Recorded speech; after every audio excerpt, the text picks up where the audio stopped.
வணக்கம் நண்பர்களே.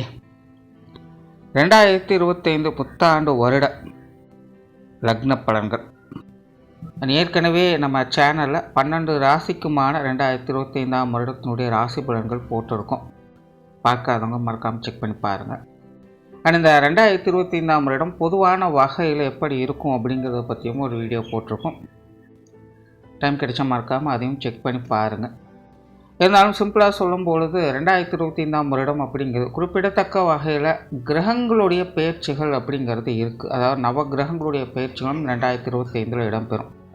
குறிப்பாக இந்த வருட கிரகங்கள் என்று சொல்லக்கூடிய குரு, சனி மற்றும் ராகு கேதுக்களுடைய பயிற்சிகள் ஒன்றன் பின் ஒன்றாக ஒரு 1.5 மாத காலங்களுக்குள்ளேயே நடைபெறுது. ஸோ இந்த காலகட்டங்களில் அசுப கிரகங்கள் அப்படின்னு சொல்லக்கூடிய சனி மற்றும் ராகுவுடைய சேர்க்கை அப்படிங்கிறது ஏற்படுது. ஆனால் அந்த சனி ராகுவுக்கு குருவுடைய பார்வை கிடைக்கப்பெறுது.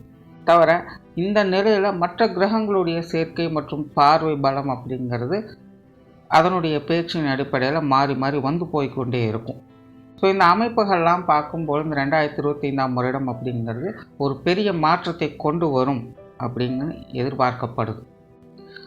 ஸோ இந்த 2025 அப்படிங்கிறது ஒரு ட்ரெண்டு முடிஞ்சு இன்னொரு ட்ரெண்டு ஆரம்பிக்கக்கூடிய ஒரு காலகட்டமாக இருக்கும்.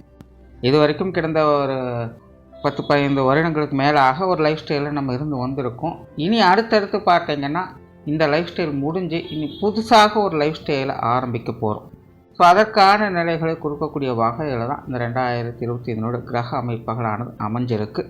அதனால் இந்த 2025 வருடம் அப்படிங்கிறது நிறைய நெகட்டிவான விஷயங்களும் இருக்குது, அதனோடு சேர்ந்து பாசிட்டிவான விஷயங்களும் கலந்து வரும். நான் பல வருடங்களுக்கு ஒரு முறை தெரியக்கூடிய அந்த வால் நட்சத்திரம் கூட இப்போது சமீபத்தில் வந்து போச்சு அப்படிங்கிற நியூஸ் அப்படிங்கிறது எல்லாத்துக்கும் தெரிஞ்ச ஒரு விஷயம்தான். பொதுவான வகையில் நாட்டு நடப்பையுமே பார்க்கும்பொழுது பேச்சில் தான் நல்ல விஷயங்கள் இருக்குது, எல்லாமே செயல்பாடுகளில் பெருசாக எந்த ஒரு நல்ல விஷயங்களும் பார்க்க முடியல. எல்லாமே கொஞ்சம் அச்சுறுத்தல் தரக்கூடிய நிலைகளை தான் போய்கிட்டு இருக்குது. எல்லாமே கை மீறி போய்கிட்டு இருக்குது. இருந்தாலும் வெறுமனே வாயில் அதை சமாளிச்சுட்ருக்கோம் அப்படிங்கிற நிலைகளை தான் குறிச்சிக்கிட்டு இருக்குது. ஏன்னா பெரிய லெவலில் எந்த ஒரு பிரச்சனையுமே வந்துடக்கூடாது அப்படிங்கிறதுக்காக எல்லாருமே கொஞ்சம் முனைப்போடு வேலை செஞ்சுக்கிட்டு தான் இருக்காங்க. அதுக்கான பதட்டத்தை உருவாக்கிடக்கூடாது அப்படிங்கிறதுல எல்லாருமே கருத்தாக இருக்காங்க. இருந்தாலும் பொதுவான வகையில் நாட்டு நடப்புகள் பொதுவான வகையில் உலகளாவிய வகையிலேயே பார்க்கும் பொழுது கொஞ்சம் மோசமான விஷயங்களை தான் தினம் தினம் காட்டிக்கிட்டு இருக்குது. ஸோ இது எல்லாமே பார்த்தீங்கன்னா ஏதோ ஒன்று முடிவு பெற போகுது அப்படிங்கிற ஒரு விஷயத்தை குறிக்குது. அதே நேரம் ஒரு விஷயம் முடிந்து இன்னொரு விஷயம் ஆரம்பிக்க போகுது அப்படிங்கிறதையும் குறிக்குது. கவலைப்படாதே, புதிய பிரபஞ்சம் வந்து கொண்டிருக்கிறது அப்படின்னு பெரிய ஆட்கள் எல்லாருமே அறிகுறிகளை காட்டிக்கொண்டே இருக்காங்க. அது உண்மையாக நடந்தாலும் நடக்கலாம். பட் ஜோதிட ரீதியாக கிரகங்களுடைய நிலைப்பாடுகள் அப்படின்னு பார்க்கும்பொழுது இந்த 2025 அப்படிங்கிறது ஒரு இரக்கத்தை கொடுத்து ஏற்றத்தை கொடுக்கும் அப்படிங்கிறதான் உணர்த்துது. அண்ட் இது எல்லா விஷயங்களுக்குமே முழுமையாக பொருந்தும். அதாவது இது ஒவ்வொருத்தருக்குமே ஒவ்வொரு விதமான விஷயங்களில் மிகப்பெரிய ஒரு மாற்றத்தை கொண்டு வரும்.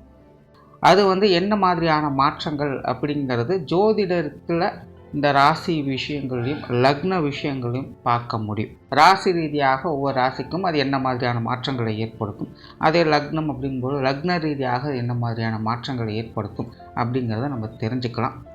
அந்த வகையில் இந்த 2025 உங்களுடைய லக்னங்களுக்கு என்ன மாதிரியான மாற்றங்கள் இருக்கும் அப்படிங்கிறத பற்றி தான் இந்த பதிவில் நம்ம பார்க்க போகிறோம். கன்னி லக்னம். கன்னி லக்னத்தை பொறுத்த வரைக்கும் ஒரு பக்கம் அவங்களுடைய வாழ்க்கை நிலை அப்படிங்கிறது ஒரு சில விஷயங்களில் நல்ல மாற்றங்களை கொடுத்து முன்னேற்றி கொடுக்கக்கூடிய தன்மையில் தான் வேலை செஞ்சுக்கிட்டு இருக்கும். பட் அதே நேரம் இன்னொரு சைடில் பார்க்கும்பொழுது கன்னி லக்னக்காரங்க என்ன தான் வாழ்க்கையில் நல்ல விஷயங்கள் நடந்தாலும் கூட நம்ம எக்ஸ்பெக்ட் பண்ண மாதிரி எதுவுமே இருக்க மாட்டேங்குது. வெறும் கடமைக்காக வெறுமனே எல்லாத்தையும் அக்செப்ட் பண்ண வேண்டியதாக இருக்குது. ஒன்றுமே இல்லாமல் இருந்த சூழ்நிலையில் எல்லாமே பிரச்சனைகளாக இருந்த சூழ்நிலைகளில் ஒரு சில விஷயங்கள் கை கிடைச்சது அப்படிங்கிறது ஆறுதல் தரக்கூடிய வகையில் இருக்குது. ஆனால் அதன் பிறகு எந்த ஒரு விஷயமே மாற மாட்டேங்குது. எல்லாமே கிணத்துல போட்ட கல் மாதிரி அப்படியே தான் இருக்குது அப்படிங்கிற ஒரு மனக்குறை கன்னி லக்னக்காரங்களுக்கு இருந்து கொண்டு இருக்கும். பொதுவாகவே இப்போது சமீப காலங்களில் கன்னி லக்னக்காரங்களை பொறுத்த வரைக்கும் ஒரு சலிப்பு தட்டக்கூடிய வாழ்க்கை நிலையை தான் அவங்க வாழ்ந்துக்கிட்டு வராங்க. உண்மையிலே அவங்கவுங்களுடைய வயது நிலைகளுக்கு ஏற்ப அவங்களுடைய வாழ்க்கையில் ஒரு விதமான சலிப்பும் வெறுப்பும் இருக்கும். எல்லா விஷயங்கள் காரியங்களுமே வெறுமனே கடமைக்காக மட்டுமே அவங்க செஞ்சுக்கிட்டு வருவாங்க. அது எவ்வளோ பெரிய விஷயமாக இருந்தாலும் சரி, ஈவன் அது நல்ல விஷயமாக இருந்தாலும் சரி அல்லது கெட்ட விஷயமாக இருந்தாலும் சரி, அதையெல்லாம் பெருசாக அவங்க பொருட்படுத்துறதே கிடையாது. வாழ்க்கை ஒரு போக்கில் போய்கிட்டு இருக்கு, அதோடைய போக்கில் நானும் போய்கிட்டு இருக்கிறேன் அப்படிங்கிற நிலைகளில் தான் கன்னி லக்னக்காரங்க இருந்துக்கிட்டு வர்றாங்க.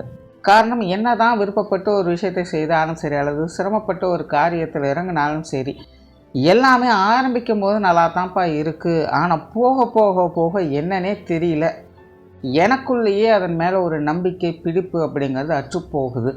இதனாலேயே பல விஷயங்கள்லையும் பின்வாங்க வேண்டிய சூழ்நிலைகள் இருக்குது. இல்லைனா போகிற போக்கில் அப்படியே போய்க்கலாம் அப்படிங்கிற நிலையை நோக்கி போக வேண்டியதாக இருக்குது அப்படின்னு சொல்லுவாங்க.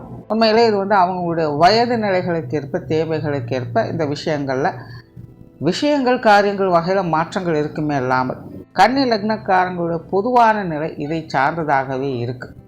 அதே போல் நிறைய கன்னி லக்னக்காரங்களுடைய வாழ்க்கையில் நான் பாட்டுக்கு சிவனே என் வேலையை பார்த்து அமைதியாக இருக்கேன், ஆனால் சம்மந்தமே இல்லாமல் குடும்பத்துக்குள்ள ஏதோ ஒரு பிரச்சனைகள், யாரோ ஒருத்தங்க எங்கிட்ட எப்போ பாரு அடிக்கடி சரிசமமாக போட்டி போட்டுக்கொண்டே இருக்காங்க. குறிப்பாக இது உடன்பிறப்புகள் வகையில் நிறைய பிரச்சனைகளை ஏற்படுத்தும். அது கன்னி லக்னக்காரங்க அப்படிங்கும்போது இந்த பாகப்பிரிவினைகள் போன்ற விஷயங்கள்லாம் பார்த்திங்கன்னா இப்போ சமீப காலங்களில் தவிர்க்க முடியாத ஒன்றாக இருக்கும். ஏதோ ஒரு வகையில் இந்த சொத்து பிரச்சனைகள் சங்கடங்கள் அப்படிங்கிறது அவங்களோட வாழ்க்கையில் வந்து கொண்டு தான் இருக்கும். இதனாலே சில உறவு முறைகளுக்குள்ள தேவையில்லாத மனஸ்தாபங்கள் கருத்து வேற்றுமைகள் அப்படிங்கிறது இருக்கும். பார்த்தும் பார்க்காமலும் போய்கொண்டும் வந்து கொண்டும் இருப்பாங்க.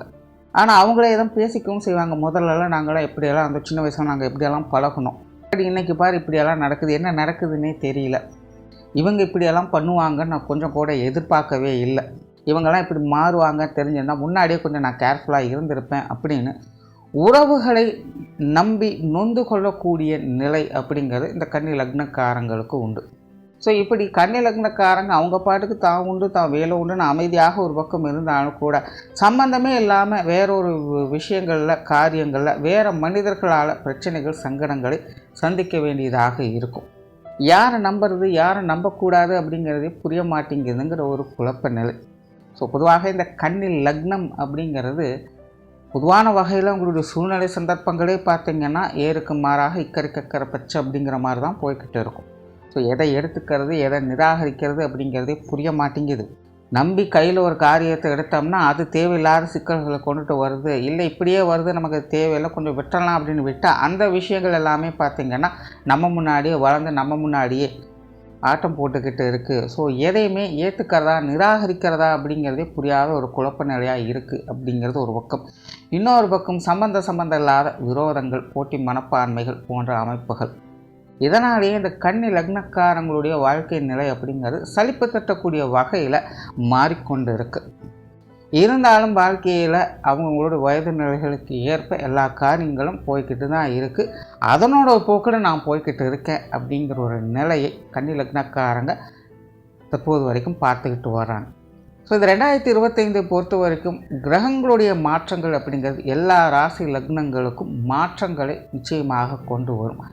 அந்த வகையில் லக்ன அடிப்படையில் கன்னி லக்னம் அப்படின்னு பார்க்கும் பொழுது கண்டிப்பாக இந்த கிரக மாற்றங்களால் உங்களுடைய வாழ்க்கையில் நிறைய மாற்றங்களை பார்க்க முடியும்.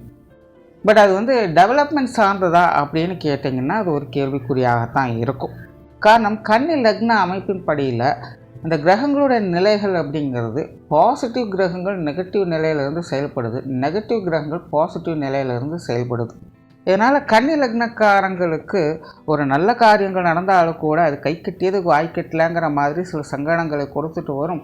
ஒரு கெட்ட விஷயங்கள் நடந்தாலும் கூட தலைக்கு தலைப்பாகோடு போச்சு அப்படின்னு சாந்தம் கொள்ளக்கூடிய அமைப்புகளையும் அவங்களுக்கு கொடுக்கும். ஸோ இந்த 2025 அப்படிங்கிறது முழுக்க ஒரு ஏற்ற இறக்கங்கள் கொண்ட ஒரு வருடமாகவே இருக்கும். பட் சூழ்நிலை சந்தர்ப்பங்கள் இப்படி அமைஞ்சாலும் கூட அவங்களுடைய வாழ்க்கை நிலையில் நிறைய மாற்றங்கள் அப்படிங்கிறது கட்டாயமாக இருக்கும். அந்த வகையில் தொழில் வேலை உத்தியோகம் சார்ந்த விஷயங்களில் கன்னி லக்னக்காரங்களுக்கு கண்டிப்பாக இந்த 2025 மாற்றங்கள் அப்படிங்கிறது இருக்கவே செய்யும். குறிப்பாக 2025 மத்திய பகுதியில் இருந்து தொழில் வேலை உத்தியோக நிறுத்தமாக பலவித முரண்பட்ட தன்மைகளை இவங்க பார்த்துக்கிட்டு வருவாங்க. ஒரு விதமான குழப்ப நிலை மற்றும் மந்த நிலை அப்படிங்கிறது தொழில் வேலை உத்தியோக நிமித்தமாக இவங்களுக்கு வந்து போகவே செய்யும். நிறைய பேர் இருக்கிற வேலையை விட்டு இன்னொரு இடத்துக்கு மாறலாமா அப்படிங்கிற எண்ணங்கள் கூட உருவாகும். தொழில் சார்ந்த விஷயங்கள்லாம் பார்த்திங்கன்னா இப்படி டல்லாகவே போய்கிட்டே இருக்கு, நம்ம வேறு எதுக்காவது மாறிடலாமா இல்லை வேறு ஏதாவது மாற்றிடலாமா அப்படிங்கிற மாதிரியான எண்ணங்கள்லாம் வந்து போகும். ஸோ ஒரு மாற்றம் பெறக்கூடிய ஆண்டாக இது கன்னி லக்னக்காரங்களுக்கு அமையுது. ஸோ அப்படி தொழில் வேலை உத்தியோக நிமித்தமாக ஏதோ ஒரு வகையில் மாற்றத்தை அது ஏற்படுத்தும். பட் அது டெவலப்மெண்ட்டை எதிர்பார்க்க முடியாது. அதாவது ஒரு விஷயம் டல்லாக இருக்குது, இல்லை சரியில்லை, இல்லை எனக்கு பிடிக்கல அப்படிங்கிறத மாற்றி செய்து அதன் மூலமாக அது எல்லாத்தையும் சரி பண்ணிக்கலாம். பட் அது டெவலப்மெண்ட் இருக்குமா, நம்ம நினச்ச அளவுக்கு சக்ஸஸ் எட்டி பிடிச்சிரோமா அப்படின்னு பார்த்தா அது இருக்காது. வழக்கமான நிலைகளை தான் பார்த்துக்கிட்டு வருவீங்க. ஏதோ ஒன்று செஞ்சுக்கிட்டு இருக்கும், செய்கிறதுக்கு எந்த ஒரு குறையும் இல்லாமல் ஏதோ ஒரு விஷயங்கள் கைக்கு வந்துக்கிட்டு இருக்குது அப்படிங்கிற ஒரு நிலையை தான் கொடுக்கும். கிளியராக சொல்லணும்னா கன்னி லக்னத்தை பொறுத்த வரைக்கும் தொழில் வேலை உத்தியோக நிமித்தமாக டெவலப்மெண்ட் பெறக்கூடிய ஒரு இடம் கிடையாது. உங்கள் டெவலப்மெண்ட்டுக்காக நீங்கள் உழைக்கக்கூடிய ஒரு வருடமாக இது அமையுது. ஸோ இப்போ தான் நீங்கள் அதற்குண்டான ப்ராசஸையும் ஸ்டார்ட் பண்ண போகிறீங்க. இனி அடுத்தடுத்து வரக்கூடிய காலகட்டங்களில் அதற்குண்டான பலன்கள் அப்படிங்கிறது வந்து போகும். ஸோ பொதுவாகவே தொழில் வேலை உத்தியோகம் சார்ந்த விஷயங்கள் ஒரு சர்வீஸ் மைண்டோட செயலில் வரக்கூடியது உங்களுக்கு நன்மையை கொடுக்கும். ஸோ ரொம்பவுமே ப்ரொஃபஷ்னலாகவோ அல்லது ப்ராஃபிட் மோட்டிவோடவோ செய்யக்கூடிய விஷயங்கள் காரியங்கள் உங்களுக்கு அவ்வளவாக கை கொடுக்காது. உங்களால் 4 பேருக்கு பிரயோஜனம் தரக்கூடிய விஷயங்கள், உங்களால் 4 பேருக்கு நன்மை தரக்கூடிய விஷயங்களை செய்து வருவீங்க. ஸோ உங்களோட தொழில் வேலை உத்தியோகமாகவும் இப்படிப்பட்ட ஒரு சர்வீஸ் சார்ந்த விஷயங்கள் தான் அதிகமாக இடம்பெறும். வாடிக்கையாளர்களை திருப்திப்படுத்தக்கூடிய அமைப்புகளை எதிர்பார்க்கலாம். ஸோ உங்களுடைய தொழில் வேலை சார்ந்த விஷயங்களை சில மாற்றங்களை அமைத்து டெவலப்மெண்ட்டுக்கான முயற்சிகளை எடுத்து வருவீங்க. அண்ட் வெளியூர் மற்றும் வெளிநாடு சம்பந்தப்பட்ட விஷயங்கள் ஒரு அளவான அமைப்புகளோடு தான் வேலை செய்யும். இது சார்ந்த விஷயங்களில் நிறைய தடை தாமதங்கள் அப்படிங்கிறது இருக்கும். அதே போல் இந்த விஷயங்களில் செயல்படும் பொழுது கொஞ்சம் 1க்கு 2 முறை யோசித்து செயல்படுங்க, அவசரப்படாதீங்க. பதறிய காரியம் செதறி போகும் அப்படிங்கிறது இந்த வெளியூர் மற்றும் வெளிநாடு சம்மந்தப்பட்ட விஷயங்களில் உங்களுக்கு ஏற்பட்டு வரும். பட் இந்த வெளிநாடு சம்மந்தப்பட்ட விஷயங்களை கன்னி லக்னக்காரங்களுக்கு எதிர்பாராத வகையில் சில அதிர்ஷ்ட யோக வாய்ப்புகள் அப்படிங்கிறது ஏற்படும். ரொம்ப பேர் பார்த்திங்கன்னா நீண்ட நாட்களாக இந்த வெளிநாடு சார்ந்த விஷயங்களுக்காக முயற்சி செஞ்சுக்கிட்டே வருவாங்க. ஏதோ ஒரு வகையில் அது தட்டி போயிட்டே இருந்திருக்கும், இல்லைனா ரொம்ப நாளாக ஆசைப்பட்டுக்கிட்டே இருப்பாங்க. பட் அதற்கான முயற்சிகள் இருக்காது, அதற்கான காலகட்டங்கள் அப்படிங்கிறது அமைஞ்சிருக்காது. இந்த வருடம் நீங்கள் அதுக்கேற்ற முயற்சிகளில் ஈடுபடும் பொழுது இந்த வெளிநாடு சம்பந்தப்பட்ட விஷயங்கள் உங்களுக்கு ஒரு சாதகமான அமைப்புகளை எதிர்பார்க்கலாம். கொஞ்சம் தடை தாமதங்கள் அப்படிங்கிறது இருக்கத்தான் செய்யுது, கொஞ்சம் யோசிச்சே முடிவு பண்ணுங்கள். பட் இருந்தாலுமே இந்த வெளிநாடு சம்பந்தப்பட்ட விஷயங்களை சில அதிர்ஷ்ட யோக வாய்ப்புகள் அப்படிங்கிறது கன்னி லக்னக்காரங்களுக்கு செயல்பட்டு வரும். இன்னும் சுய ஜாதக அடிப்படையில் இந்த வெளிநாடு யோக வாய்ப்புகள் இருக்கும் பட்சத்தில் இந்த 2025 அது பூர்த்தி அடையக்கூடிய வாய்ப்புகள் நிறைய பேருக்கு உண்டாகும். பொருளாதாரம் சார்ந்த விஷயங்கள் இந்த வருடத்தை பொறுத்த வரைக்கும் ஒரு அளவான அமைப்புகளில் தான் இருக்கும். பொதுவாகவே கன்னி லக்னக்காரங்களுக்கு இந்த பொருளாதார நிலைகளில் கொஞ்சம் மந்த நிலைகள் இருந்தாலும் சமாளிக்கக்கூடிய நிலைகளையும் கொடுத்துட்டு தான் வரும். சிலருக்கு சேமிப்புகள் கூட அதிகரிச்சிருக்கலாம். ஏதோ ஒரு வகையில் பொருள் வரவுகள் அப்படிங்கிறது அவங்களுக்கு ஏற்பட்டிருக்கும். இருந்தாலும் விரயங்களும் உடன் இருக்கிறதுனால அது பெருசாக கண்ணுக்கு தெரியறது இல்லை. கிட்டத்தட்ட கன்னி லக்னத்தை பொறுத்த வரைக்கும் இந்த வருடம் அதே நிலைகள் தான் தொடருது. பட் இந்த வருடத்தை பொறுத்த வரைக்கும் உங்களுடைய பொருளாதார நிலைகளில் சில ஏமாற்றம் அப்படிங்கிறது இருக்கும், சில இழப்புகள் அப்படிங்கிறது ஏற்படும். ஸோ முடிஞ்ச அளவுக்கு இந்த ஸ்பெக்குலேட்டிங் சார்ந்த விஷயங்களை அவாய்ட் பண்ணிவிடுங்க. அதே போல் மற்றவங்க யாராவது இங்கே நீங்கள் அமௌண்ட்டு போடுங்க, இன்வெஸ்ட்மெண்ட் பண்ணுங்கள், நல்ல ப்ராஃபிட் கிடைக்கும், 1க்கு 2 பணம் கிடைக்கும் அப்படின்னாலாம் சொல்லி உங்களை திசை திருப்ப வைப்பாங்க. ஸோ அந்த மாதிரியான விஷயங்கள்லாம் முடிஞ்ச அளவுக்கு அவாய்ட் பண்ணிக்கிறது நல்லது. ஏன்னா கன்னி லக்னத்தை பொறுத்த வரைக்கும் முழுக்க இந்த ஸ்பெக்குலேட்டிங் சார்ந்த விஷயங்கள் கொஞ்சம் பிரச்சனையாகத்தான் இருக்கும். இல்லை ஆல்ரெடி நீங்கள் அந்த மாதிரியான விஷயங்கள் தான் இருக்கீங்க அப்படின்னா அதை லாங் டேர்முக்கு கன்வெர்ட் பண்ணிக்கோங்க. ஷார்ட் டேர்மில் பெனிஃபிட்ஸ் அப்படிங்கிறது எதிர்பார்க்க முடியாது. அதே போல் முடிஞ்ச அளவுக்கு இந்த கடன் சார்ந்த விஷயங்கள் குறிப்பாக கொடுக்கக்கூடிய அமைப்புகளை கொஞ்சம் தவிர்த்துக்கங்க. நான் பணம் ஒன்ஸ் வெளியில் போயிடுச்சு அப்படின்னா திரும்ப வர்றது கஷ்டமாக இருக்கும். ஏன்னா முடிஞ்ச அளவுக்கு இந்த கடன் சார்ந்த விஷயங்கள் கொடுப்பதும் சரி வாங்குவதும் சரி இந்த வருடம் கொஞ்சம் தவிர்த்துக்கிறது நல்லது. ஏன்னா கன்னி லக்ன அமைப்பு பொறுத்த வரைக்கும் இந்த காசு வன சமாச்சாரங்களை நீங்கள் ஒரு விஷயம் கணக்கு போடுவீங்க, ஆனால் அங்கே நடக்கிறது வேற ஒரு விஷயமாக இருக்கும். ஆனால் இந்த பொருளாதார நிலையை பொறுத்த வரைக்கும் உடன் இருக்கிறவங்களோடு நல்லா ஆலோசித்து செயல்பட்டு வர்றது நல்லது. எதுலேயுமே அகலக்கால் வைக்காதீங்க, உங்களுடைய கை மீறி எந்த ஒரு காரியத்திலும் இறங்காதீங்க. ஸோ சொத்து சுகங்கள் மற்றும் வாகன ரீதியான விஷயங்கள் இந்த வருடம் சாதகமாக இருக்கும். குறிப்பாக கன்னி லக்னத்தை பொறுத்த வரைக்கும் ஒன்றை கொடுத்து ஒன்றை பெறக்கூடிய அமைப்புகள் அப்படிங்கிறது சிறப்பாக வேலை செய்யும். நிறைய பேர் பார்த்திங்கன்னா இந்த நிலப்புலன்கள்லாம் கொடுத்துட்டு வேறு இடங்களுக்கு போகலாம் அப்படிங்கிற மாதிரியான ஐடியா இருக்கும். இல்லை ஏற்கனவே ஒரு வீடு வைத்திருப்பாங்க, வாகனங்கள் வைத்திருப்பாங்க, அதை கொடுத்துட்டு புதிதாக வேறு இடத்துல போய்க்கலாம், வேறு வீடு வாங்கலாம், வேறு வாகனங்கள் வாங்கலாம் அப்படிங்கிற மாதிரியான எண்ணங்களில் இருப்பாங்க. ஸோ அந்த மாதிரியான விஷயங்கள்லாம் பார்த்திங்கன்னா இந்த 2025 உங்களுக்கு பூர்த்தி ஆகும். அதே போல் சிலருக்கு இந்த பூர்வீக சொத்துக்கள் வகையில் கூட சில ஆதாய அமைப்புகள் அப்படிங்கிறது வந்து போகும். அதாவது சொத்து சுகங்களை பொறுத்த வரைக்கும் ஒன்றை கொடுத்து ஒன்றை பெறக்கூடிய அமைப்புகள் அப்படிங்கிறது உருவாகும். குடும்ப விஷயங்கள் காரியங்கள் இந்த வருடம் கொஞ்சம் சாதகமான நிலைகளே இருக்குது. பட் குடும்ப சூழ்நிலைகள் அப்படிங்கிறது கொஞ்சம் ஏற்ற இறக்கங்களாகத்தான் இருக்கும். ஒரு பக்கம் சந்தோஷத்தை கொடுக்குது அப்படின்னா இன்னொரு பக்கம் கொஞ்சம் தேவையில்லாத மனஸ்தாபங்கள், சண்டை சச்சரவுகள் அப்படிங்கிறது குடும்பத்துக்குள்ளே வந்து போயிட்டு தான் இருக்கும். இப்போ நல்ல விஷயம் என்னென்னா பெரிய அளவில் பாதிப்புகள் இல்லை அப்படிங்கிறது தான். இதற்கு முன்னாடியெல்லாம் பார்த்திங்கன்னா கன்னி லக்னக்காரங்களுக்கு தனிப்பட்ட முறையில் வெறுப்புகளும் சலிப்புகளும் அதிகமாகிட்டு இருக்கும். பட் இப்போல்லாம் அந்த மாதிரி பிரச்சனைகள்லாம் கிடையாது. எதாக இருந்தாலும் கொஞ்சம் போல்டாக டீல் பண்ண ஆரம்பிச்சிடுவீங்க. அதனால் குடும்ப விஷயங்களை பொறுத்த வரைக்கும் இந்த வருடம் சாதகமான அமைப்புகளும் சமாளிக்கக்கூடிய விஷயங்களுமே இருந்து வருது. பெற்றோர்கள் சார்ந்த விஷயங்கள் சாதகமான நிலைகள் இருக்குது. பெற்றோர்கள் வகையில் சுமூகமான மாற்றங்களை எதிர்பார்க்க முடியும். இது வரைக்கும் பெற்றோர்கள் வகையில் ஏதாவது சங்கடங்கள் பிரச்சனைகள் இருந்தாலும் கூட இனி வரக்கூடிய காலங்களில் பெற்றோர்கள் வகையில் சின்ன சின்ன மாற்றங்களையும் நன்மைகளையும் எதிர்பார்க்க முடியும். உடன்பிறப்புகள் சார்ந்த விஷயங்கள் சமாளிக்கக்கூடிய நிலைகளில் இருக்குது. இதுவரைக்கும் உடன்பிறப்புகள் கொஞ்சம் பட்டுப்படாமல் மருந்து வந்திருப்பாங்க. நிறைய விஷயங்களும் முரண்பட்ட தன்மைகளையும் கருத்து வேற்றுமைகளையும் பார்த்து வந்திருப்பீங்க. பட் இனி வரக்கூடிய காலங்களில் உடன்பிறப்புகள் ஒரு சில விஷயங்கள் கொஞ்சம் சாதகமான நிலைகள் இருப்பாங்க. பிரச்சனை இல்லைனாலும் சங்கடம் கொடுக்காமல் கொஞ்சம் ஒதுங்கி போகவாவது செய்ய ஆரம்பிப்பாங்க. கணவன் மனைவி உறவுகள் சமாளிக்கக்கூடிய நிலைகளில் இருக்குது. ஆல்ரெடி கன்னி லக்னத்தை பொறுத்த வரைக்கும் கணவன் மனைவி உறவுகள் திருமண வாழ்க்கை அப்படிங்கிறதே பார்த்திங்கன்னா ஒரு கான்ட்ரவர்சியான நிலைகள் தான். ஒரு சில நேரங்களில் அதீத எதிர்பார்ப்புகளை கொடுக்குது. பட் அதே நேரம் தேவையில்லாத சலிப்புகளையும் கருத்து வேற்றுகளையும் கொடுத்துட்டு தான் வருது. பட் இருந்தாலும் பெருசாக தொந்தரவுகள் அப்படிங்கிறது இல்லை. கொஞ்சம் எல்லாம் அனுசரித்து போய்க்கிற மாதிரி தான் இருக்குது அப்படிங்கிற நிலை தான் பார்த்துக்கிட்டு வருவாங்க. ஏன்னா பொதுவாகவே இந்த உபய லக்னம் உபயராசி அப்படின்னு வரும்பொழுது கணவன் மனைவி உறவுகள் சமாளிக்கக்கூடிய நிலைகளில் தான் இருக்கும். அவங்க சூழ்நிலை சந்தர்ப்பங்கள் பார்த்து கொஞ்சம் அனுசரித்து போயிட்டாலே போதும். கிட்டத்தட்ட அப்படிப்பட்ட ஒரு சூழ்நிலைகள் தான் இப்போதைய காலகட்டத்தில் அவங்க பார்த்துக்கிட்டு வர்றாங்க. இந்த வருடம் அது ஒரு தொடர்கதையாகத்தான் இருக்கும். குழந்தைகள் சம்மந்தப்பட்ட விஷயங்களும் கிட்டத்தட்ட அப்படி தான். இதுவரைக்கும் நிறைய விஷயங்கள் காரியங்கள் அனுசரித்து போகக்கூடிய வகையில் இருந்து வந்திருக்கும். பட் இனி வரக்கூடிய காலங்களில் குழந்தைகளுடைய விஷயங்கள் காரியங்கள் படிப்படியான முன்னேற்றங்களை பெற்றுட்டு வரும். ஏனோதானன்னு போயிட்டு இருந்த விஷயங்கள்லாம் பார்த்திங்கன்னா இன்னும் சில மாற்றங்களை ஏற்படுத்தி படிப்படியான முன்னேற்றங்களை இது கொடுத்துட்டு வரும். ஸோ குழந்தைகள் சார்ந்த விஷயங்களும் சூழ்நிலை சந்தர்ப்பங்களுக்கு தகுந்த மாதிரி கொஞ்சம் அனுசரித்து போயிட்டீங்கனாலும் போதும், எல்லாமே சாதகமான அமைப்புகளை எதிர்பார்க்க முடியும். திருமண அமைப்புகள் மற்றும் புத்திரபாக்கிய அமைப்புகள் சாதகமான நிலைகளில் தான் இருக்குது. உற்றார் உறவினர்கள் நண்பர்கள் சார்ந்த விஷயங்கள் இந்த வருடம் கொஞ்சம் கலவையான நிலைகளில் தான் இருக்கும். ஆல்ரெடி உறவினர்கள் வகையிலும் சரி நண்பர்கள் வகையிலும் சரி கன்னி லக்னக்காரங்க கொஞ்சம் பட்டுமடாமல் தான் இருந்துட்டு வர்றாங்க. இந்த வருடம் அப்படியே இருந்து கொள்வது நல்லது. மாணவர்களுக்கு கல்வி மற்றும் வித்தை சார்ந்த விஷயங்கள் சிறப்பாகவே இருக்குது.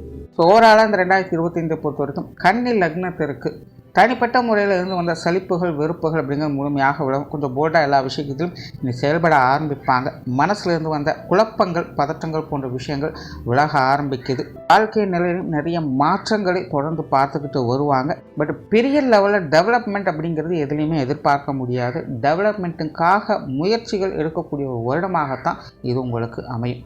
நன்றி, வணக்கம், வாழ்க வளமுடன்.